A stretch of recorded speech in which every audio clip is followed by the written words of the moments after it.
ಮನುಷ್ಯನಾಗಿದ್ದಾನೆ. 4 ಗುಂಪಿನ ಜನರಿರುತ್ತಾರೆ.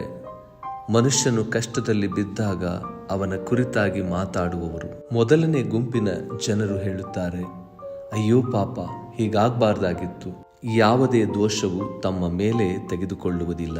2ನೇ ಗುಂಪಿನ ಮನುಷ್ಯನು ಖುಷಿ ಪಡ್ತಾನೆ. ಯಾಕೆ ಅಂದರೆ, ನನ್ನ ವೈರಿಯು ಬಿದ್ದು ಹೋದ, ನಾನು ಕಾಯ್ತಾ ಇದ್ದೆ ಆತನು ಬಿದ್ದು ಹೋಗಬೇಕೆಂಬುದಾಗಿ, ಹಾಗೆಯೇ ಬಿದ್ದು ಹೋಗಿದ್ದಾನೆಂದು ಖುಷಿ ಪಡುವನಾಗಿರ್ತಾನೆ. ಇಂಥ ಗುಂಪಿನ ಜನರಲ್ಲಿ ಕರುಣೆ, ಪ್ರೀತಿ, ಸಂತೈಸುವಿಕೆ ಇರುವುದಿಲ್ಲ. 3ನೇ ಗುಂಪಿನವರು ಬಿದ್ದು ಹೋದ ಮನುಷ್ಯನ ವಿಷಯದಲ್ಲಿ ಸುಳ್ಳು ಡೌಟುಗಳನ್ನು ಹೇಳುತ್ತಾ ಮತ್ತಷ್ಟು ಗಾಯವನ್ನು ಮಾಡುತ್ತಾ ಹೋಗುವಂತ ಮನುಷ್ಯರಾಗಿರುತ್ತಾರೆ. ಒಬ್ಬ ಮನುಷ್ಯನ ಮನುಷ್ಯತ್ವದ ಬಗ್ಗೆ ಅವರಿಗೆ ಅರಿವೇ ಇರೋದಿಲ್ಲ. 4ನೇ ಗುಂಪಿನ ಮಕ್ಕಳು, ಅವರು ದೇವರ ಮಕ್ಕಳು.